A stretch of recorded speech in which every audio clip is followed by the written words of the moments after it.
di sangu di wokkatu gis nga yooyu ni mu lay ak lii la ñuy naan boo demee wax ko président lii la ñuy naan lii la ñuy naan boo demee wax ko président lii la Lamine. Asalaamaaleykum wa rahmatullah ginnaaw bi ñu sant yàlla julli ci yonent bi kontaan nañ suñu gañ gi trop wax dëgg yàlla lii moom fierté la ci ñun vraiment suñu doléance nag fii ci quartier bi moom vraiment mooy daal xam naa ne ay yoon yu ñu soxla pour mu dugg parce que benn oto mënatul dugg daana jigéen ñi accouché fii sax daanaka ci saret lañ leen teg pour génn leen amaguñu yoon parce que oto bu fi dugg da ngay ngiru en même temps tamit ndox mi moom jafe-jafe la fii charrette yi la ñuy woo di leen fay ñuy rootal ay ndox te loolu moom vraiment metti na lool waaw ak tamit courant bi poto yi egsi wuñ fii ci biir diggante bii rek la courant yam mais egsi wuñ ci biir vraiment lan moo waral loolu. xëy na peut-être ñi ci war a jàpp daal xëy na bu ñëwoon jàpp ci xëy na dañ ci gën a gis suñu bopp fii xëy na wax dëgg yàlla daal loolu suñu problème. si def nañ yooyu yëpp ndox mi sax gaa ñëw na ba ci zone B mais egseegul fii ci beneen côté bi demoon nañ daal seeti autorités yi am na ñu digoon nañ ñu ba côté B daal amoon na ay tuyaux yi ñëw nañ ba fee mais egseegul fii ci suñu gox bi nii fii. chaque fois jigéen ñi dañuy rooti ay saret la ñuy fay mu indil ñu ndox saret bu nekk ak ci teen yi la ñuy roote waaw ca teen yi mënuñu ko naan dañuy obligé suñu oto yi la ñuy jël di teg ay bidon ndox wala ku génn dem gàddu bidon ndox indi moom la ñuy naan parce que ndox mi wóorul naan bidon ndox yi daal la ñuy naane di ko uti kuy génn daal jum uti ndox yaa xam foo koy teg daal ba mu ñëw léeg-léeg da nga gàddoo fu sori suñu doom yi dañ leen di yónni ñu uti ay ndox te xam nga guddi doo mën a yónni xale guddi waaw ci lëndëm bi te vraiment soxla nañ tamit sécurité fii sécurité suñu jigéen bi temps yi fii ñëw nañ fa ba sàcc fa ay xar sàcc fa ay 5 xar yooyu te xam nga tamit gox bu toll nii bu amul sécurité y a problème vraiment soxla daal wax dëgg yàlla ku ñu jàppale ci gox bi parce que ku nekk tamit fa ngay yeewoo foofu rek nga am. waaw am na ñu fi ñëwoon maire bi ñëw na ba fii wax dëgg yàlla maire bi ñëw na ba fii. wax na fi tamit xëy na tamit wax dëgg yàlla xëy na yàlla dogalu ko mais ñëw na ba fii waxoon nañ ko suñu doléance yi waaw à part ça tamit fàtte naa bi ndox mi ñëwee nawet bi sonaloon nañu lool ndox mi fii kenn mënul woon a génn man ndox mi dama ne woon fii duutu fi génnaat dama ne woon ndox mi duutul génnaat fii yàlla moo ñu dimbali daal ba ñu gox bi def ci ay démarches ba ñu militaires yi indiloon ñu seen i pompe militaires yi ñoo obligé branché fi pompe électrique yi xam ne ci courant bi lay ñoo dem demander Senelec autorisé la ñu branché ko kii bi presque 24 heures sur 24 ñu koy pompé sinon bu dul woon loolu ndox mi du fi jóge heure bii kon kenn du jaar fii yëpp fondation yi nii doo leen woon gis fondation yi moom daa suul woon doo gis fii benn miir ndox mi danoo ñëw ba ñun kenn du buñ doon génn dañuy wiiri jaari ne ci tali ba loolu fàtte woon nañ ko jàkka ji sax dañ ko fermé woon ba imam bi tuxu dem jëli benn appartement am ci la dëkkoon xam nga tamit loolu ci gox bu toll nii vraiment problème bu rëy a rëy. waaw wax dëgg yàlla mbégte la parce que xam nga kilifa moom heure su la seetsee mbégte la ak yaakaar kilifa moom bu déplacé wu bu ko neexoon mu toog këram wala mu nekk ci yeneen activité mais te ñàkkul ni moom am na lu mu dundee am na lu mu lekk am na lu mu naan wala am na mun na régler ay problème am xëy na bu déplacé bu ñëw xëy na am na yaakaar pour dimbali ñu ñun nag ku ñu dimbali ah wax dëgg yàlla dañ koy accepté dañ koy ubbil suñuy porte mu dugg parce que sax lañ ku ñu dimbali wax dëgg yàlla parce que boo bëriwul doole moom ku am doole bëgg laa dimbali da ngay accepté kon suñu amee gan gu toll nii ah mais wax dëgg yàlla buñ seetsee dañ koy ubbil suñuy buntu am ci moom yaakaar te yaakaar gi yàlla bu mu tas waaw li ñu yaakaar ci moom daal yàlla na ko yàlla eggale ak jàmm moom it yéeneem ak li mu bëgg yàlla eggaleel ko mébétam lépp lu mu yaakaar yàlla yombalal ko yàlla tamit yokk ay ndombay tànkam waaw parce que xam nga kii koo xamante ni daal mi ngi lay yéene am defal boo koy ñaanal ko yàlla yokk ay ndombal tànkam ba mu gën laa mën a dimbali suñu soñoon nag yàlla na ko yàlla yokk waaw yàlla na ko suñu borom dolli daal pour mu gën ñoo mën a kii waaw yàlla na yàlla eggale yërëm daal waaw ok jërëjëf waay. asalaamaaleykum maa ngi nuyu ñi fi teew ñëpp di nuyu président Lamine ak ñi mu àndal man la Mame Ndoye jiite jigéenu Nouvelle Horizon 2 Cité Baye Daw. waa coono yi lenn dong la dañu nekk jaboot di dund difficilement fii si cité bi ndax amuñu ndox amuñu courant te ku nekk xam na ni jënd ndox dafa metti jigéen ñi fi dañoo root ba amatuñu karaw bopp sonn nañ jigéen lëndëm gaa ñuy bëgg a rey te bëri ga ndox ñu ngi koy jëndee 700 par jour loolu metti na ci góorgóorlu donc ñu ngi interpellé directement le président Macky Sall nekk soxla ñu ndox ndax moo ne woon fu waay dëkk ndox ak courant dina la fa fekk kon nag soxla nañ ko tey ndimbal loolu daal soxla nañ ko lool macha allah waaw lëndëm gi moom sonal nañu parce que amuñu ay poto lampe booy dem tali ba da ngay obligé ànd sa waa kër ñu gunge la ak insécurité bi am ci biir dëkk bi temps yi sàcc yi sonal nañ ñu torop kenn mënatu fee yar mala ndax ay sàcc te lëndëm fu mu am insécurité am fa donc nag ñu ngi ñaan président ngir yàlla na ñu dimbali ci loolu soxla nañ ko torop waaw ak jaan yeeg yëpp a ngi si biir lépp tali bii tamit ku ñu si mën a dimbali ñu jël parce que defe naa ne bu ñu dëkkee foo xamante ni sorewul Ndakaaru ñu nekk ci biir goxu Ndakaaru war a mën a manqué ndox ak courant loolu doy na waar si 2023 bi ñu toll nii waaw parce que li tax ñu au président Lamine dañu gis ne dafa am ay femmes yu mu jàppale fii te ku bokk ci nguur mën nga am doole jàppale sa population donc nag ñu yaakaare ko ci moom ndax autorité bu nekk ñëw na fi jox nañ ko suñu boolu njàmbat mais gisuñu résultat donc dañ na moom buñ ko gisee mu waxal ñu président xëy na suñu aajo dina faju waaw parce que nan la ñuy dëkkee ci gox boo nekk muy ci biir Ndakaaru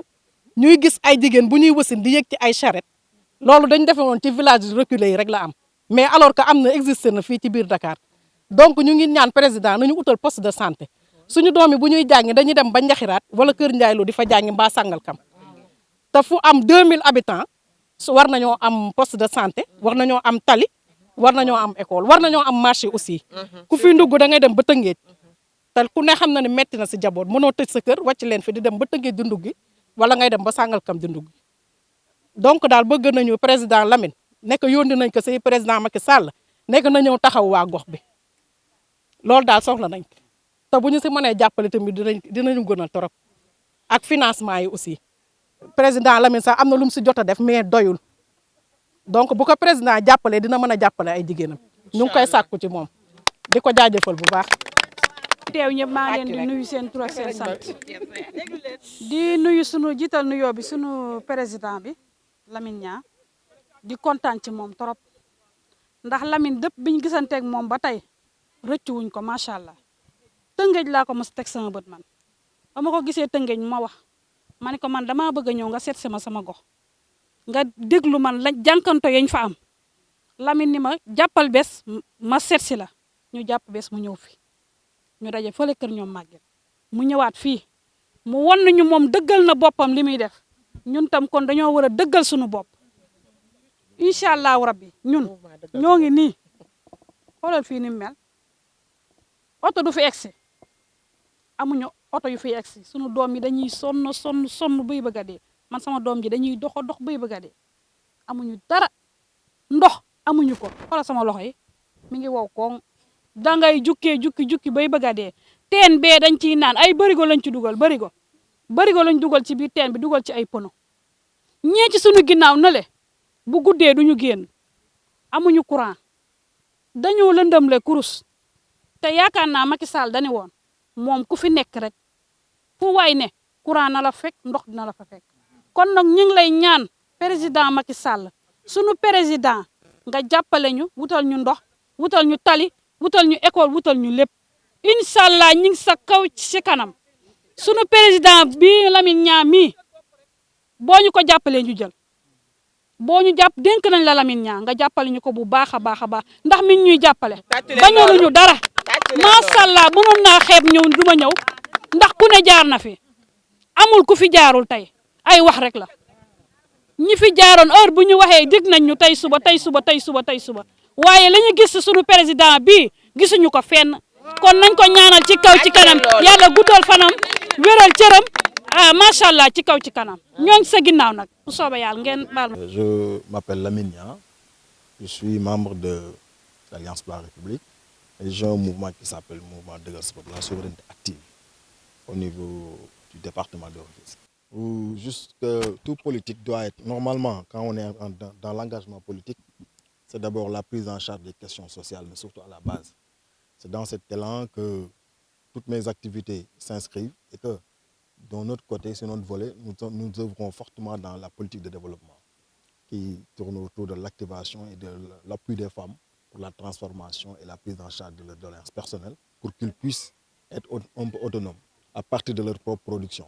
Donc c'est dans ces activités de développement qu'on est en train de sillonner un peu le département. Et dans ces cadres-là aussi que j'ai connu ces bonnes dames qui sont derrière moi, qui sont des femmes très valeureuses, qui travaillent à la sueur de leur front, et très engagées dans le développement, mais aussi qui manquent d'appui et d'orientation. Et c'est dans ce cadre-là qu'on s'est connus, qu'ils m'ont accueilli dans cette cité. Ils sont venus d'abord, on a fait des rencontres au niveau de Rufisque. La dernière fois, on m'a accueilli dans la cité. Et au cours de nos échanges, beaucoup de problèmes, beaucoup de difficultés sont sorties. Et c'est la raison pour laquelle on avait pris l'engagement aujourd'hui de venir constater, de visiter sur le terrain avec tous les habitants de ce qui se passe et pouvoir porter véritablement le message acquis de droit. L'objectif premier est que d'abord, pour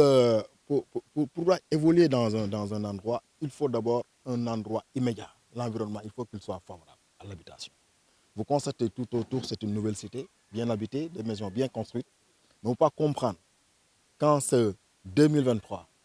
avec un programme qui s'appelle Plan Sénégal émergent, mis par le président Macky Sall, qui trouve l'essentiel de sa consistance dans le développement de Rufisque, qu'il y ait au nom dans le département, normalement dans la commune de Sangalkam, des communes ou bien des villages, de nouvelles cités qui vivent de tels calvaires. D'abord, il y a tellement d'insécurité au niveau de ce quartier. Le soir, c'est sombre. Tu es dans ta maison, en face, vous ne pouvez pas vous voir. Vous vous entendez, mais vous ne vous voyez pas. C'est la source de toutes les dérives, tout est possible. Le courant n'arrive pas ici. L'électricité, pour l'éclairage public, donc n'en parlons pas. Alors, il n'y a pas d'eau. Aujourd'hui, vous allez constater tout à l'heure au niveau du puits. Je ne peux pas comprendre aussi que dans un quartier comme ça, parce qu'il y en a qui viennent de Rufisque, il y en a qui viennent de Dakar, il y en a qui viennent d'autres régions habiter ici. Parce qu'aujourd'hui, nous sommes dans ce phénomène de Sénégal.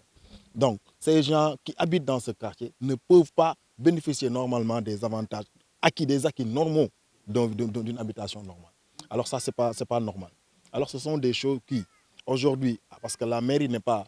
de l'APR, de la mouvance présidentielle, on constate une démission parfaite de la mairie, malgré les engagements qui ont été pris pour que les gens l'accompagnent pour sa réélection. Le minimum de prérequis qu'il y a ici a été fait par le maire sortant, à savoir le ministre Omar Gueye. Mais aujourd'hui, qu'on le veuille ou non, les populations ont droit à une vie meilleure dans un cadre de vie. Il faut qu'on le dise. C'est ça. Par rapport au... Non, l'appel est qu'aujourd'hui, l'appel qu'on lance, c'est que le président lui-même, qui est le président de tous les Sénégalais, apporte un regard particulier à cette situation pareille. Parce que ce n'est pas seulement ici. De l'autre côté, vers la cité Sococim, c'est la même chose. Il y a un rivage, nous allons la semaine prochaine. Au nom de la rivière, voilà. Mais c'est ouvert. Il y a l'eau qui passe, mais tous les serpents, comme ici. Vous croisez les serpents la nuit et tout. Et donc, dans ces conditions, les gens ne peuvent pas évoluer. Tout le monde s'enferme. Personne ne peut oser la nuit sortir. Il n'y a pas de marché, il n'y a pas de moyens de transport. Les gens refusent d'entrer ici. Une zone comme ça, qui englobe 2000 habitants à la ronde, ne bénéficie même pas d'un poste de santé. C'est difficile pour que les gens, les femmes qui sont en état de grossesse, et même qu'un malade pour la nuit, on ne peut pas le transporter. Je pense que ce sont des choses dans le cadre du plan émergent qui ne sont pas acceptables. Alors, le président a fait des promesses à la population. C'est dans ce cadre-là que nous venons vraiment constater de vue sur le terrain pour lui faire un appel pour qu'il envoie qui de droit pour prendre en charge ces questions, pour que le Sénégal soit un Sénégal de Sénégal. Comme il le dit, le président Macky Sall, le Sénégal de tous et le Sénégal pour tous. Tout le monde égal. Nous sommes tous égaux. Nous devons tous bénéficier des mêmes avantages. Obligatoirement, parce que les populations,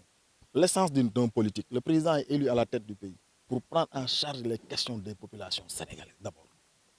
On ne peut pas négliger une partie et considérer une autre. Ce sera de la disparité. Et le premier combat du président Macky Sall dans l'opposition, c'est de combattre les disparités sociales, les inégalités sociales. On se rappelle tous du Yonou Yakote. C'était dans ce cadre-là. Aujourd'hui,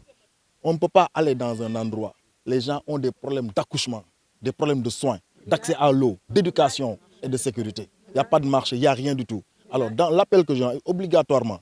la question doit être prise en charge. Parce que nous ne pouvons pas parler, s'il y a la démission de la mairie, la mairie est un démembrement de l'État. L'État est au-dessus de tous. L'État, à travers les institutions du président Macky Sall, enverra qui de droit pour qu'ils prennent en charge ces questions. Nous faisons face à des élections et les gens, les populations, l'essence même, le véritablement motif de la réélection, c'est d'abord la satisfaction des populations. Il faut que le président veille à cela et apporte des solutions au plus vite. Je vous en prie. Ak responsable politique ci APR yor mouvement bu dëggal sa bopp su la souveraineté active di ci liggéey ak politique de développement surtout.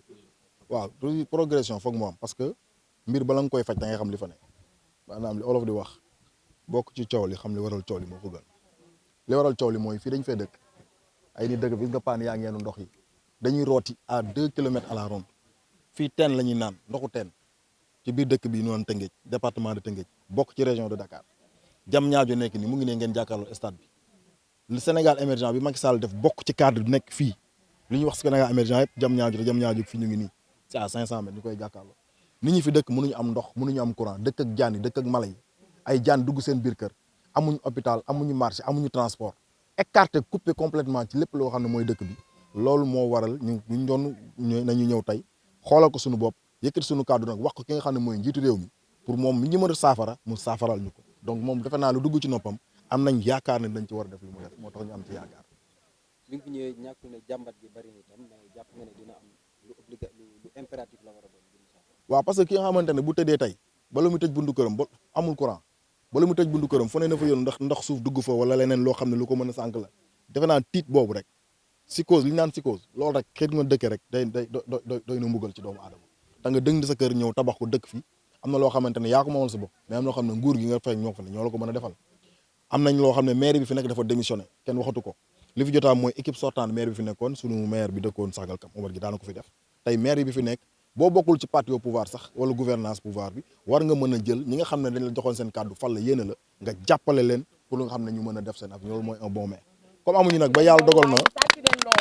dans le cadre de nos activités politiques des politiques de développement ñu am ci accès ba mën ko seetlu gis ngeen teen bi gis nañ lépp ba mën ko wax dañ yëkkati suñu kàddu yëkkati ko pour ki nga xam ne mooy saafara nit ñu mën ko jottale mën ko mën jot. jàpp nga ne autorités yi nekk ci dëkk bi dañoo téye seen loxo moo waral li ñu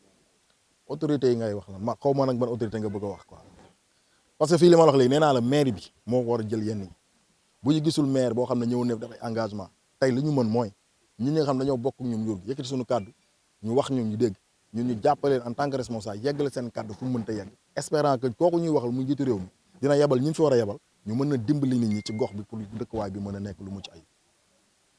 ci loolu ñu bàyyi la nga lancer message. waaw li may ñaan rek mooy Tëngéej dafa nekk dëkk boo xamante ne dafa am nu mu meloon defe naa luy ba bu ma juumul sax nee nañ indépendance Sénégal sax Tëngéej lañ ko négocier fii salle de fête fii nekk département Tëngéej développé tey dëkk bi màgg ba def mégalopole Tëngéej ba keroog ngay yegg di génn gorom lépp benn kii la amul benn àll tax dara doxut ci lépp benn la nit jóge ne fu na ñëw dëkk fi sëñ Seck mi ñoom ñu ngi jóge Pikine kii mu jóge Dakar Plateau keneen ngi jóge feneen ñëw dëkk fi parce que dëkkuwaay bu bees la dëkkuwaay bi nag dañ ko war a fexe mu nekk dëkkuwaay bu mucc ay mënoo dëkk ci dëkk nekk di souffrir di ñëw yoo xamante ne metti na dis ci doomu xol ci doomu aadama te amoo foo ko jooytu boo amul courant amoo ndox amoo sécurité lu ne mën cee ñëw boo amee jur sax dekk sa biir kër bu guddee ñëw sax ci ñëw def complot dajji sa biir kër yóbbu ko te boo génnee yor ngànnaay doo gis fooy jaar ba yuuxu ko je pense que loolu warul mën a nekk ci Sénégal émergent bu ñu doog en 2023 loolu mooy appel bi may lancé président Macky Sall ni ko Sénégal mu ngi dox kenn weddiwu ko mu ngi liggéey mu ngi def ay chantier mais dama li njëkk ci li muy def ndimbal na ko njëkk ci doomu aadama yi weesul nga fekk fa mu dëkk kenn noo ko ma jox ko ne ci loxoom fekk leen fa ñu dëkk luy seen soxla saafara ñëpp bokk mën ko saafara ëllëg buñ ne lii kat ba fi Macky Sall nekkee lañ def lii waaye jàkkaarloog Diamniadio lu ne di fa judd nga jàkkaarloo moom dëkk nii te mënoo am courant amoon ndox wóolu woo génn timis ba nit ñi di branchante malgré toute l'insécurité fii wax nañ la ko léegi imam gis nga fii bi nawet bi ñëwee bu riposte bi premier ministre intérieur joxe woon sax lañ indi woon pompe yi mën a yóbbu ndox mi mais fii yëpp kenn mënut fi woon jaar parce que dañ doon wiiri finalement dañ nekkoon coupé du monde te amul hôpital amul dispensaire amul poste de santé amul dara loolu mooy julleeg lépp xam nga loolu nekkatul dëkk loolu mooy appel bi ñuy lancé à ce que ñu dimbali leen pour que yooyu jóge fii ñu mën a nekk dans un Sénégal wala Rufisque émergent sax balaa ñu dem Sénégal émergent jërëjëf.